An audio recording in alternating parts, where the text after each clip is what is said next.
নমস্কার, আমার আপনজনেরা, রুদ্রবার্তায় আপনাদের সকলকে স্বাগত জানাই। আমি রুদ্রপ্রসাদ ব্যানার্জি। কার্যত এই রাজ্যে তৃণমূল কংগ্রেস চাপে পড়ে গেল আরও বেশি, কারণ জাতীয় নির্বাচন কমিশনার তিনি যখন আজকে কলকাতার বুকে এলেন এবং পশ্চিমবঙ্গে আসার পর তার সঙ্গে যখন সমস্ত রাজনৈতিক দলের প্রতিনিধিরা যখন দেখা করতে গেলেন, তার মধ্যে বিজেপি যখন দেখা করলেন এবং সেখানে গিয়ে যে কটা দাবি তারা দিয়ে এলো, সেই দাবিগুলো কার্যত শোনার পরে আপনি বুঝবেন এই রাজ্যে তৃণমূল কংগ্রেস বুঝবে যে তাদের অবস্থা শেষ। কেন বলছি শুনুন। শিশির বাজোরিয়া, জগন্নাথ চট্টোপাধ্যায় এবং তার সঙ্গে সঙ্গে তাপস রায়, এই তিনজন যখন গিয়েছিলেন আজকে রাজ্য নির্বাচন কমিশনের অফিসে এবং সেখানে গিয়ে জাতীয় নির্বাচন কমিশনের সঙ্গে কথা বললেন, তারপর তিনি কি বললেন শুনুন। আজকে ভারতের নির্বাচন কমিশনের যে ফুল বেঞ্চ পশ্চিমবঙ্গের ভোট প্রস্তুতি নিয়ে রাজ্য সফরে এসেছেন, বিভিন্ন ক্রমের বৈঠক করছেন, তাতে পার্টির প্রতিনিধি হিসাবে আমি জগন্নাথ চট্টোপাধ্যায়, আমাদের নির্বাচন কমিশনের সঙ্গে পার্টির যোগসূত্র প্রধান সমন্বয়ক শ্রী শিশির বাজোরিয়া এবং পার্টির প্রদেশের সহসভাপতি সিনিয়র লিডার শ্রী তাপস রায় দেখা করতে এসেছিলাম। প্রায় আধ ঘন্টা ধরে আমরা কমিশনের সামনে বিস্তারিতভাবে এই নির্বাচনকে সুষ্ঠুভাবে সম্পন্ন করার জন্য কি কি পদক্ষেপ আমরা প্রত্যাশা করি তা জানিয়েছি। বিস্তারিতভাবে শিশির বাজোরিয়াদা আপনাদেরকে তা জানাবেন। মূলত ভারতীয় জনতা পার্টি পশ্চিমবঙ্গ চায় 2026-এর বিধানসভা নির্বাচন হিংসা মুক্ত হোক এবং ভয় মুক্ত পরিবেশে হোক।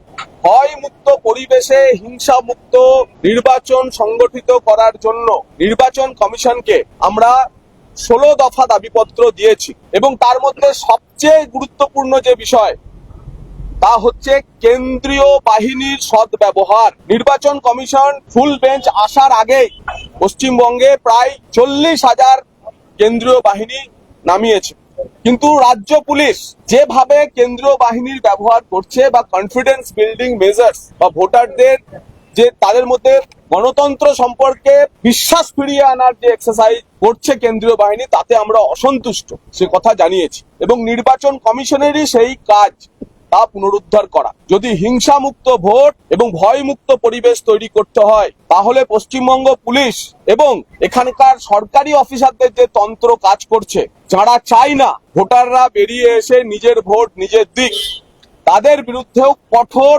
কড়া এবং উদাহরণযোগ্য ব্যবস্থা নেওয়ার আমরা অনুরোধ জানিয়েছি। কমিশন আমাদের কথা শুনেছেন। কমিশন জানিয়েছেন মুখ্য নির্বাচন কমিশনার যে তিনি যে রাজনৈতিক দলগুলিকে ডেকেছেন তাদের সঙ্গে আলোচনা করছেন, তাদের কাছ থেকে প্রত্যাশা করেন, কারণ কমিশনের একটাই লক্ষ্য হিংসা মুক্ত ভোট করানো, রিগিং মুক্ত ভোট করানো, শান্তিপূর্ণ ভোট করানো এবং একটি level playing field for all political parties তৈরি করা। তো সেই লক্ষ্যে আমরা ভারতীয় জনতা পার্টির পক্ষ থেকে বলেছি সব রকমের সহায়তা আমরা করব এবং কি কি বিস্তারিত আমরা জানিয়েছি এখন মাননীয় শিশিরদা আপনাদের সামনে বলবেন, তারপর তাপসদা আমাদের বক্তব্য শেষ করবেন। বলছি আজকে যে সব কথা হয়েছে, সর্বপ্রথম আমরা যেটা বললাম, চিফ ইলেকশন কমিশনারের আঙুল কেটে দেব। শুধু জ্ঞানেশ কুমারজি, এটা আপনার ব্যক্তিগত আঙুল না, এটা হচ্ছে ইলেকশন কমিশন, তার মানে ভারতের সংবিধান। আমরা চিঠি দিয়েছি, আমরা এফআইআর করছি, আমরা ইলেকশন কমিশনকে বলেছি আপনারাও এফআইআর করুন, আর দয়া করে এটা ব্যক্তিগত নেবেন না। এখন আজকে যে আমাদের যে 16 দফার সাবমিশন, প্রথম একটা ফেজ কিংবা ম্যাক্সিমাম 2টো ফেজে নির্বাচন করার, এই যে 7-8 খানা ধাপে নির্বাচন করার দরকার নেই, ঠিক না। আমি যে বিশেষ বিন্দু বলছি, তারপর তো এটা আপনাদের দেওয়া হবে। যেখানে যেসব বুথ পোস্ট পোল ভায়োলেন্স কিংবা ডিউরিং পোল ভায়োলেন্স দেখেছে, ওইসব হচ্ছে সেন্সিটিভ বুথ, ওসব সেন্সিটিভ বুথ চিহ্নিত করুন। যেখানে 85% ঊর্ধ্বে ভোট পড়েছে, সেন্সিটিভ, এমনি পড়ে না। যে কথা হলো, এখানে যে অলরেডি বাহিনী এসে গেছে, দেখা যাচ্ছে না কেন। এইখানে আসার সময় আমি কি দেখলাম, একেবারে যে শান্ত এরিয়া, ওখানে আমার চোখের সামনে রুট মার্চ হচ্ছে। আমরা দেখেছি গত নির্বাচনে রুট মার্চ হয় রাজপথে, যেখানে মানুষ থাকে না, শুধু গাড়ি যায়, ওখানে রুট মার্চ হয়। এইভাবে আমাদের রাজ্য পুলিশ কেন্দ্রীয় বাহিনীকে ব্যর্থ করে। যত লার্জ মাল্টি স্টোরি কমপ্লেক্স, এটা নির্বাচন কমিশনের রুল অনুযায়ী ওখানে পোলিং বুথ হওয়া দরকার। এরা কি করে, স্থানীয় পুলিশ গিয়ে একটা অবজেকশন চিঠি নিয়ে আসে, ওটা হবে না। আপনারা যখন গাড়ি তোলেন রাস্তা থেকে, কি অনুমতি নেন মালিকের?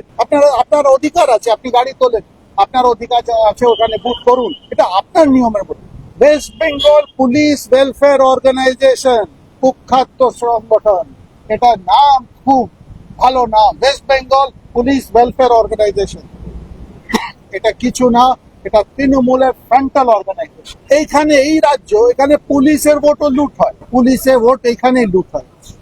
এটা ইমিডিয়েটলি যত এদের অফিস সব ব্লক করুন। পোলিং ডে 2 স্তরে পোলিং ভোটারকে চিহ্নিত করুন। বুথের মধ্যে ঢোকা, পোলিং স্টেশনের মধ্যে ঢোকার আগে লাইনে সিএপিএফ চিহ্নিত করবে, আইডি কার্ড চেক করবে। ওই জায়গায় কোনো রাজ্য পুলিশ ভলেন্টিয়ার নীল সাদা সবুজ কোন পোশাকে থাকবে না।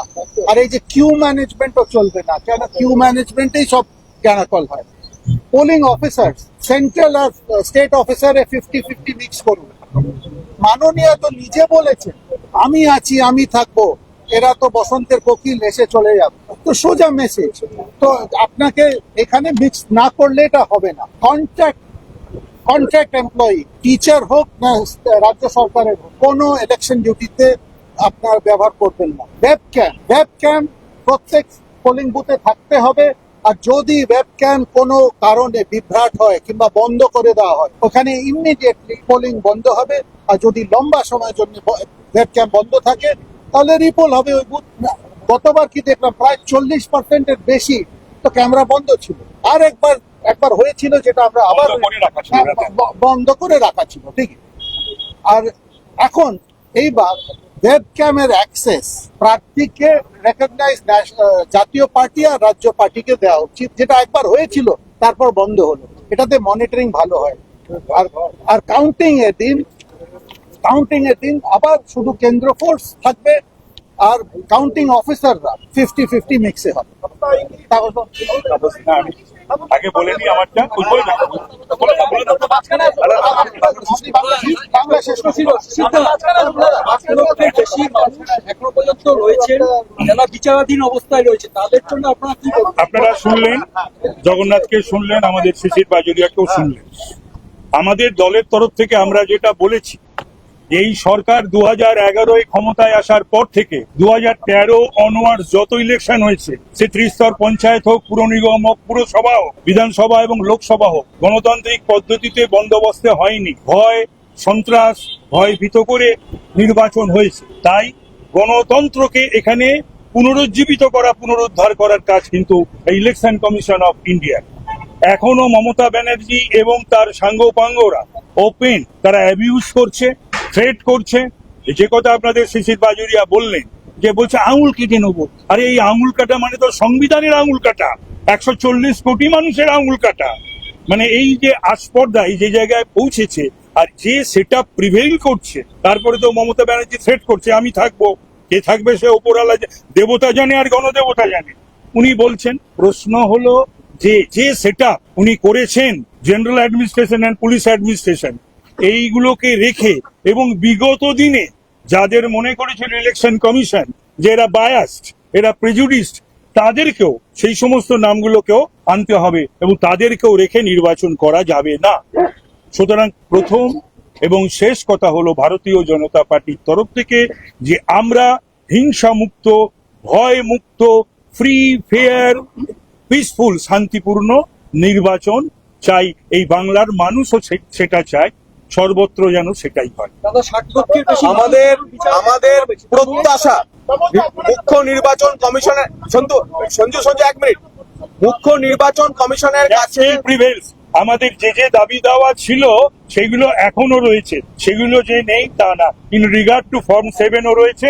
আর আপনিও যেটা বললেন অ্যাডজুডিকেশনের ব্যাপারে, আমরা নির্বাচন কমিশনের কাছে ফুল বেঞ্চ আসছে ভোটের প্রস্তুতি পর্ব দেখতে। এসআইআর সম্পূর্ণভাবে সুপ্রিম কোর্টের বিচারাধীন। কমিশনের ফুল বেঞ্চের সামনে আমরা সুপ্রিম কোর্টের বিচারাধীন কোনো বিষয় রাখিনি এই কারণে কারণ এ নিয়ে পিসিআরও কিছু করার এখন নেই। তার ফলে অ্যাডজুডিকেশন বলুন, এলডি বলুন, ফর্ম 7 বলুন, ফর্ম 7 বলুন, 6 বলুন, কোনো কিছু বিষয়ে আমরা এখানে আলোচনা That will করি। go by the আজকের direction of Apex Court. আজকের মিটিং ছিল পোল প্রিপেয়ার্ডনেস নিয়ে। সুপ্রিম কোর্ট আজকেই মামলা আছে, সুপ্রিম কোর্ট আজকে 9 তারিখ। সুপ্রিম কোর্ট এ নিয়ে যেমন সিদ্ধান্ত নেবে তা পশ্চিমবঙ্গের সমস্ত রাজনৈতিক দল এবং ইলেকশন কমিশন মানতে বাধ্য। আমরা আমাদের প্রত্যাশা এবং অসন্তোষের কথা মুখ্য নির্বাচন কমিশনার সহ ভারতের নির্বাচন কমিশনের ফুল বেঞ্চের সামনে রাখার পরেতে দেশের মুখ্য নির্বাচন কমিশনার শ্রী গণেশ কুমার আমাদের কাছে যখন সহযোগিতা চেয়েছেন তখন একটি নির্দিষ্ট কথা বলেছেন এবং যা আমাদের কাছে অত্যন্ত আশাব্যঞ্জক মনে হয়েছে। আমরা আমাদের বক্তব্য শেষ করার পর গণেশ কুমারজি তার ভোটের যে ভোট দেওয়ার যে লোগো, ইলেকশন কমিশনের যে লোগো, সেটা তিনি দেখিয়েছেন। বলেছেন যে এই যে আঙুল, যে আঙুলের উপর কালি লাগে, সেটা কোনো ইন্ডিভিজুয়াল মানুষের আঙুল না, একজন ভোটারের আঙুল না। ভারতীয় গণতন্ত্রকে বাঁচাতে এই আঙুলের পেছনে 140 কোটির দেশবাসীর ক্ষমতা এবং শক্তি রয়েছে। তাই ভারতের নির্বাচন কমিশনের এই আঙুলই হচ্ছে ভারতীয় গণতন্ত্রের সবচেয়ে শক্তিশালী বার্তা। শুনলেন তাদের এই 16 দফা দাবিটা, আপনারা শুনলেন নিশ্চয়ই, এবং এই দাবিগুলো একদম ন্যায্য ছিল। প্রথমত হচ্ছে যেগুলো আমার খুব ভালো লেগেছে সেটা হচ্ছে এই যে রুট মার্চ হচ্ছে, এই রুট মার্চ করার জন্য হচ্ছে যে এটা কার্যত একটা আই ওয়াশ করছে এবং এটা যাতে বন্ধ হয় এবং যাতে সমস্তটাই যাতে জাতীয় নির্বাচন কমিশন দেখে, যাতে এই কেন্দ্রীয় বাহিনীকে ঠিক জায়গায় ইউজ করা হয়, সেটা নিয়ে তারা বলেছেন, এটা খুব ভালো লেগেছে। দ্বিতীয় যেটা ভালো লেগেছে সেটা হচ্ছে বুথে ঢোকার আগে কিন্তু এদের পরীক্ষা করা হবে, অর্থাৎ কেন্দ্রীয় নিরাপত্তা বাহিনী তারা কিন্তু পরীক্ষা করে দেখবেন যে বুথে যারা ঢুকছেন, ভোট দিতে যাচ্ছেন, তাদের চেক করবেন, মানে তারা সত্যিকারের ভোটার কিনা, এটা খুব দরকার আছে। তৃতীয় যেটা ভালো লেগেছে যে যেখানে যেখানে ওয়েবকাস্টিং হবে, সিসিটিভি ক্যামেরা যদি বন্ধ হয় সঙ্গে সঙ্গে যেন সেখানে ভোট বন্ধ হয়ে যায়। আর যদি দীর্ঘক্ষণ ধরে সেখানে বন্ধ থাকে, ক্যামেরা যদি কাজ না করে, তাহলে সঙ্গে সঙ্গে সেই জায়গাটার দ্বিতীয়বার ভোট করা হোক। তার সঙ্গে সঙ্গে ভালো লেগেছে যে 2 দফায় ভোট করার কথা তিনি বলেছেন, অর্থাৎ তাদের দাবিটা কিন্তু 2 দফায় ভোট করাটা একদম খুব ভালো লেগেছে। আর বেশি দফায় ভোট হলে এইখান থেকে তুলে নিয়ে ওখানে কাজ করার চেষ্টা করবে তৃণমূলের এই হাড়মাত বাহিনীরা, কিন্তু সেটা এবার হবে না। তাই প্রত্যেকটা পদক্ষেপ যেটা তারা চেয়েছেন, মানে যেগুলো তারা বলেছেন, কার্যত আমার মনে হচ্ছে তারা ঠিক বলেছেন। আচ্ছা, আপনার কি মনে হচ্ছে এর মধ্যে আর কোন কোন ব্যাপারটা ঢুকলে ভালো হতো জানাবেন, কিন্তু আপনাদের প্রত্যেকের কমেন্টস অপেক্ষা রইলাম এবং সেই কমেন্টসের পরিপ্রেক্ষিতে আমার একটা প্রতিবেদন থাকবে। খুব ভালো থাকুন, দেখা হচ্ছে পরের রুদ্রবার্তাতে। নমস্কার, বন্দে মাতরম, ভারত মাতা জয় হোক, জয় হিন্দ।